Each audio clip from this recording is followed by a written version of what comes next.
Sampah yang menumpuk merupakan masalah besar bagi negara berkembang. Saat ini, sekitar 70 juta ton sampah dihasilkan setiap tahun di Afrika. Hanya sekitar 10% yang dikumpulkan. Sampah menjadi masalah karena menimbulkan pencemaran, penyakit, dan krisis lingkungan. Kabar baiknya, limbah yang dihasilkan di Afrika ini dapat didaur ulang dan digunakan membuat produk baru. Dalam video hari ini, kami akan memberitahu kamu tentang 6 orang yang menjadi kaya dari daur ulang sampah.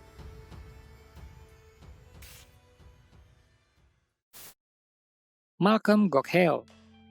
Malcolm adalah pria biasa dari Afrika, dilahirkan dari keluarga miskin yang tidak berpendidikan dan harus bekerja keras untuk bertahan hidup. Walaupun demikian, Malcolm mampu sukses berkat ketekunan dan kerja keras.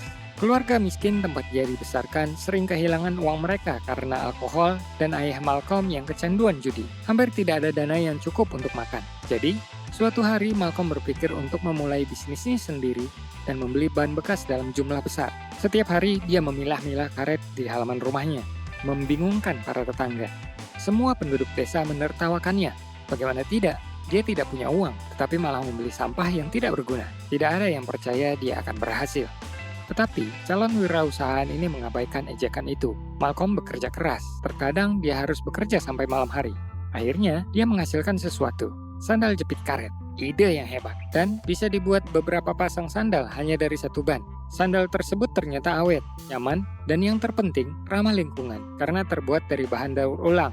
Tentu saja, penduduk desa tertarik dengan produk ini. Malcolm menjual sandal jepit dengan harga antara $2 dan $5 sepasang. Setelah beberapa lama, ia memutuskan untuk meningkatkan skala produksi dan mendirikan pabrik sandal, serta mempekerjakan penduduk setempat. Sikap warga desa terhadapnya berubah. Lagi pula, bukan cuma menghasilkan uang, tetapi dia juga telah memberi kesempatan banyak orang untuk menghasilkan uang. Beberapa bulan setelah berbisnis, Malcolm melunasi semua hutang keluarganya. Jumlah karyawan di perusahaan barunya terus bertambah, dan bisnisnya berkembang pesat. Untuk mendongkrak penjualan, Malcolm membuat beberapa jenis sendal dengan beragam warna dan desain. Sendal ini sangat populer karena nyaman dan tahan lama. Warga desa bergiliran bekerja di pabrik Malcolm. Sekarang, mereka punya penghasilan yang stabil dan kehidupan mereka tidak sesulit sebelumnya. Kisah ini dengan jelas menunjukkan bahwa jika kamu memiliki ide yang hebat, bekerja dan percaya pada diri sendiri, kamu dapat mencapai banyak hal. Bilqis Adebiyi Abiola.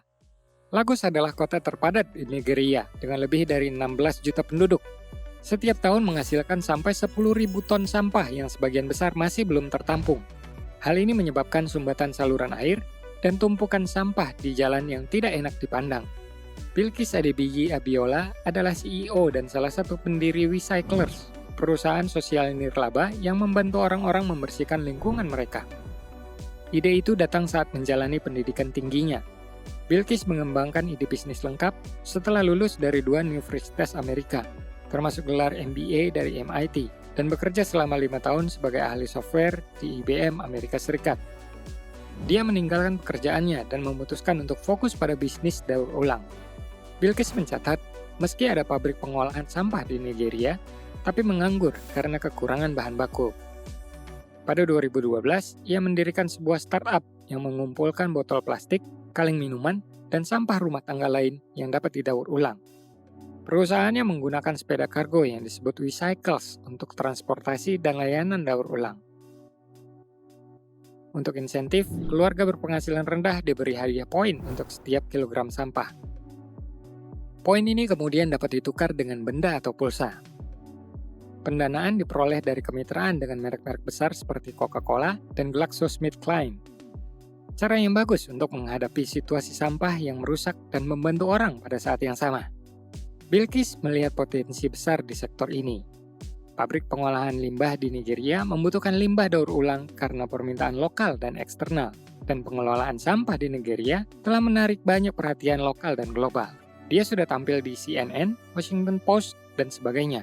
Bilqis juga merupakan anggota Echoing Green Foundation dan pemenang Cartier Women Initiative Award 2012. Andrew Mupuya. Kembali ke 2008, ketika pemerintah Uganda melarang penggunaan kantong plastik di dalam negeri untuk membantu lingkungan dan mengurangi polusi dari sampah.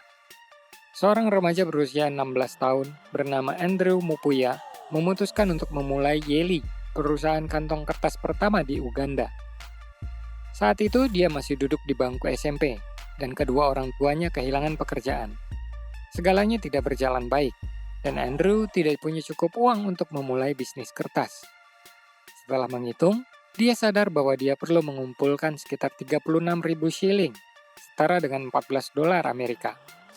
Setelah mengumpulkan sekitar 70 kilo sampah plastik, Andrew mendapatkan 11 dolar. Dia meminjam sisa 3 dolar dari guru sekolahnya. Sepanjang jalan, dia mengunjungi toko-toko dan restoran lokal untuk mengetahui permintaan sebenarnya untuk kantong kertas karena larangan plastik. Ternyata memang ada. Namun, Andrew tidak tahu cara membuat kantong kertas. Jadi dia melakukan penelitian dan belajar dengan menonton video di internet. Saat ini, bisnis Andrew telah berkembang menjadi manufaktur skala penuh. Saat ini, perusahaannya membuat lebih dari 20.000 kantong kertas setiap minggu dan mempekerjakan lebih dari 20 orang di kantor pusatnya. Semua paket dibuat secara eksklusif dengan tangan, karena Andrew belum mampu membeli peralatan mahal. Kliennya mencakup banyak restoran, toko retail, supermarket, pusat kesehatan, dan bahkan perusahaan besar seperti Samsung. Pada tahun 2012, Andrew memenangkan Aniza Award sebesar 30.000 dolar Amerika, yang merupakan penghargaan utama bagi wirausahawan muda Afrika yang berinisiatif untuk memenuhi kebutuhan kritis di komunitasnya. Sungguh menakjubkan bahwa Andrew dapat mencapai kesuksesan seperti itu, hanya dengan 14 dolar saja. Bethlehem Tilahun Alemu. Bethlehem dibesarkan di Zenebewer, sebuah desa miskin di pinggiran Addis Ababa, Ethiopia. Saat ini, dia adalah pendiri dan pemilik Soul Rebels, merek alas kaki Afrika paling populer dan paling cepat berkembang di dunia. Sepatu Soul Rebels tergolong unik karena 100% buatan tangan, menggunakan bahan daur ulang seperti ban mobil bekas, pakaian bekas, dan bahan organik lainnya. Perusahaan ini mempekerjakan pengrajin lokal yang berpengalaman dan sangat terampil untuk mengubah bahan daur ulang menjadi alas kaki kelas dunia. Yang lebih mencolok adalah, merek alas kaki ramah lingkungan ini sekarang dijual di lebih dari 50 negara di dunia, termasuk Amerika Serikat, Kanada, Jepang, dan Swiss. Perusahaan ini dengan cepat mendapatkan popularitas. Beberapa tahun lalu, merek Soul Rebels menjadi perusahaan pertama di dunia yang disertifikasi oleh World Fair Trade Organization. Bethlehem mendirikan perusahaannya pada tahun 2004 hanya dengan 10.000 dolar yang dia pinjam dari teman dan keluarga. Saat ini, perusahaannya punya lebih dari 100 karyawan dan 200 pemasok bahan baku lokal. Bethlehem menciptakan merek internasional dan bisnis yang sangat sukses dari karya pengrajin lokal, menyediakan lapangan kerja, memberi mereka penghasilan stabil, dan membantu mereka menjadi mandiri. Bethlehem juga membuka beberapa gerai di Amerika Utara, Eropa, dan Asia. Dia dianugerahi penghargaan Young Global Leader Award tahun 2011 di Forum Lingkungan Dunia di Davos, Swiss. Di tahun yang sama, dia memenangkan penghargaan Africa for Entrepreneurs. Bethlehem dan kisah suksesnya yang menginspirasi telah ditampilkan beberapa kali di Forbes, BBC, dan CNN. Bayangkan saja, tumbuh dalam kemiskinan, kemudian tertarik untuk mendaur ulang, dan mengubahnya menjadi bisnis yang memproduksi sepatu kelas dunia. Bergaya, ringan, dan sangat populer.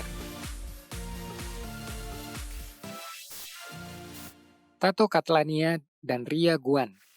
Tato dan Ria adalah pengusaha muda asal Afrika Selatan, masing-masing baru berusia 21 dan 22 tahun.